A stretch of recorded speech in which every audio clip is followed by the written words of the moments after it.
Hello, everyone. I am so excited to have another conversation with Charlene. I'm Dr. Phyllis Hubbard, and this is Heal, Nourish, and Rise. We're having transformative conversations on the journey to healing from cancer. And I'm just, over the moon that we're able to make this journey. And as you listen to more conversations between Charlene and I, you'll realize why I'm so excited. So the last conversation, we talked about heal. It was the beginning of your healing journey. What happened when you found out that you had cancer, how you went on that journey, the challenges you had along the way. And so now we want to talk a bit about nourish, right? What does it mean to nourish self? Right? What does that look like? And so we're going to kind of take a few steps into, just taking us into that journey, right? Um, when the cancer was finally gone, right? You got to that point, you went through the healing journey, and now you know the cancer is gone, right? How do you feel? Right. I was so excited because I was tired and I had some really heavy duty chemotherapy. And so what I did was through the process of paying for because I didn't really I had insurance, but I needed to pay copays. And I didn't have an income because my job pretty much told me I wasn't good enough to be on long-term disability. So How did they, yeah, people don't how did they communicate that to you? well, it was the fight with me with when the cancer was manifesting because I didn't have proof what was going on with me. Um, three of my doctors says, yeah, that she needs to stop working or she needs to work part-time. But one of my doctors, my neurologist, like, you need to stop. And so, because I was like taking at the time Darvocets, and I was taking two Darvocets 3 times a day just to get through work Mm, because it was that stressful. mm, I worked at a sheriff department, so you could imagine. And so anyway, I had to just come to a place where I was like, okay, am I going to fight cancer? I'm going to fight the job. mm. And I decided to I fought the job long enough to get EOC. I mean, I contacted EEOC because they were wrong. And so I had a right to sue, but because my case, I guess, was so unusual, I couldn't find an attorney. And for situations like this, you gotta have money. Yeah, yeah, yeah. And so anyway, But so what I did was for people of color, we don't have resources, then we right. have to deal with these situations, and then there's no fight, right? Which adds That's to right. more stress. So I just, again, It want to does. reiterate the journey to healing through any major disease, but particularly cancer, is very different for people of color, and we have to address It those is. stressors. So Yeah. cancer gone, And it and you feel like, cancer's gone. So yeah, so what I did was I had did because I needed to pay for my copays, I had I got some t-shirts and I had my family, we all worked as a community and sold t-shirts for me. And so I had enough money at that point. I had raised almost like $500, which was pretty good for just a small community. And so right then, I was blessed with some Social Security disability. So I took the money and I developed an organization called Helping Someone Survive. And what it was an organization that would help people with debilitating illness develop support systems within their friend, family, and community services. So I'm all about community because I'm a trained community organizer, and I did a lot of community work, and because I love people, um, and that's my passion is to help people heal. But I kept operating from the outside up until this point to before the I'm done with cancer. So I also, what I did was I had a coming out of cancer party, and that was done in Chicago. And we all wore our t-shirts, the t-shirts that I developed, and it had Helping Someone Survive on it, the name of the organization. And the logo was a butterfly landing on a daisy. Because I love butterflies, because I feel like I'm a little butterfly, because I just go wherever I'm sent and I pollinate. But anyway, not only that, how powerful that, in order to become a butterfly, you had first, you were first a caterpillar, right? And right. you've gone through a tremendous transformation. And, we've been using this word, a transformative journey that you've Yeah. been on. And so that's really powerful to be, in Yeah. that element of transformation. Yeah. So at this point, I'm like, I'm feeling alive, and I'm working on this business, and not knowing that you probably need to rest, right? Because all I could think of was I gotta prove myself. I gotta make sure that I could still work, because I didn't realize that that's how we were programmed. That if you weren't working, you were really unworthy. And when I tell you, that is the truth. Yeah. That really is the truth, Mhm. because that's the truth that I've lived.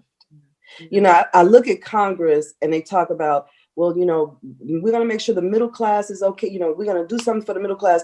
But underneath the middle class are many, many classes of people.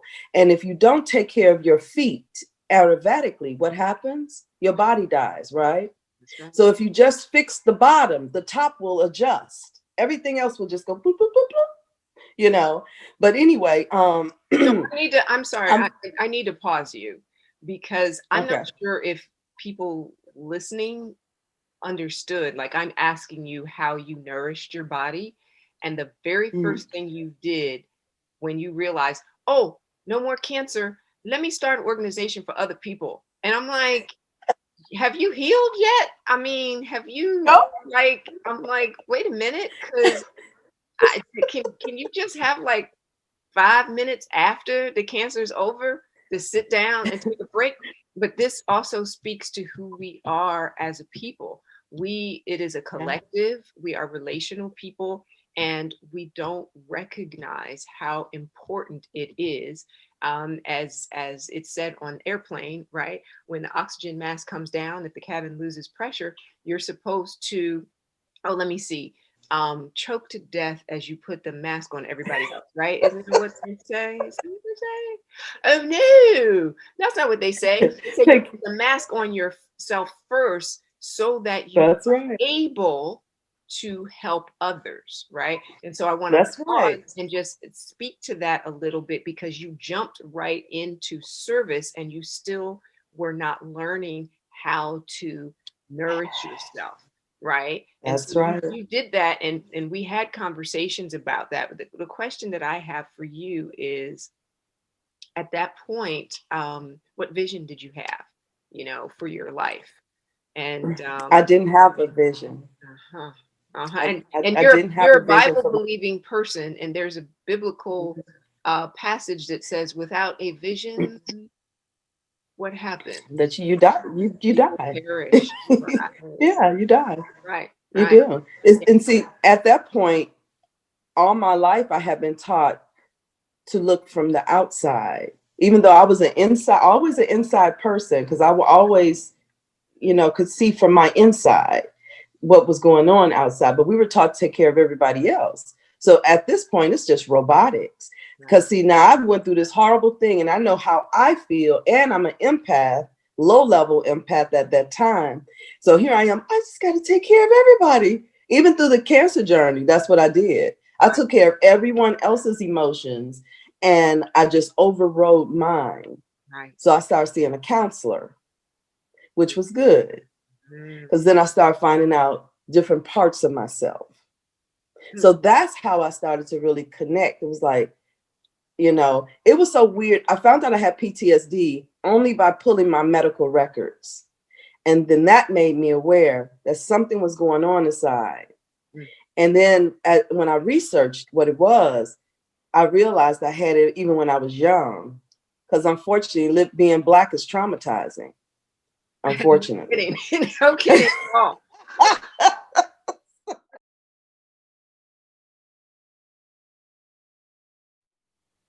Yeah, so I didn't really have a vision. I didn't even realize it at that time. I thought that was my vision, to take, to really just take care of whoever. And what I was doing was hurting myself more and more. I didn't even know that. I was volunteering for organizations. And this is even while I was going through chemotherapy and radiation, because I had become a workhorse robot. And because I know society looks at you, if you're not working, you're not worth anything. And I already felt like I wasn't worth nothing. So I didn't want to feel like I was just nothing. Right. So I turned my attention outside. And let me say this, the most powerful thing happened to me, after maybe a few years afterwards. And I bring it in here now because I'm mentioning I turned my attention outside. Our friend Jahan, she passed away. And one of the things she said was, she said, she spent all her life taking care of other people. She had just finished taking care of her mom, who had cancer and passed away a few months before her. And she said, now, this is what got my attention. She said, now that it's time for me to take care of me, I'm finna go. Wow. That was so powerful. It woke me Woo! up. Woo! Woo! Mm, It woke me up. mm. And then, in fact, I'm gonna even add to this, and I'm doing this for a reason. Charlie Murphy, he was a black comedian, Eddie Murphy's brother. Brother. Mm-hmm. Did a lot of things with Chappelle. Funny as I don't know what. His last statement was, before, deal with your past before you leave here. Now look at those two things together. Yeah. So here I am still looking outside, like knowing that I'm feeling the suffering on the inside, but I'm still trying to make sure everything is okay outside of me. Yeah. It's an avoidance. And so, It's an avoidance right. And I, deal with, yeah, oddly to enough, run from I, your past. right. And oddly enough, I thought that was nourishment, me taking care of someone else. Yeah. It's very it's a very creative way for your ego to make you believe that you're actually doing good, right? Because Right. the death of the ego is the connection to the self, right? The Yes. deep connection that we have to ourselves. And so I'm nourishing, I'm not nourishing myself, I'm nourishing other people, but I'm doing, it's better that I do that than to take care of myself, right? So we're going to Mm-hmm. come back to that, but I wanted to just also, kind of keep the storyline going. In terms of your transition after you found out that you were cancer free, how then did the medical community support your next phase of the transition, or did they? No, they didn't. Um, Pretty much I had to kind of fight my way through the system. I mean, I met some beautiful people along the way, and I met some horrible people. It was a lot of misinformation. It was a lot of non-information. And that was the stress, because it was like I had to figure it out, just like I have been doing since I was a child, figuring it out. But now I'm lost because I don't know anything about this. So their thing was just get her cured. So the next phase was I really wasn't going to do radiation. I wanted to, I knew I was going to do the chemotherapy and the surgery, Mhm. but I really didn't want to do the radiation. So at this phase is when they introduced plastic surgery, radiation. They want you to, talk to these doctors, and so I talked to the radiologist. She was really nice, and she's like, giving me the history and of these 500 women, and how the type of cancer I had was very aggressive, and I didn't want it to come back, and what radiation did, how it cautered the area. It pretty much burns you from the inside out. But they don't tell you that. You just go through the process and experience it. So the medical community was just about just move her forward, like I was a machine. I was a number to them. Get in here and get her out. Right. And through the process, thank God I met some beautiful patient navigators, and again, Jahan Martin, because she helped me understand the the issues within the disparities within the community of Black African American women not getting the proper information they need. And it's the strangest thing. It was the strangest thing.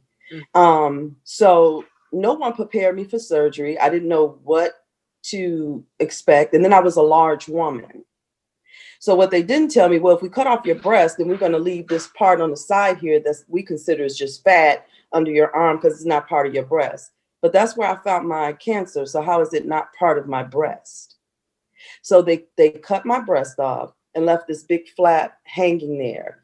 And then I had this gigantic breast on the other side. So eventually what happened is I started to twist. So I had to get plastic surgery.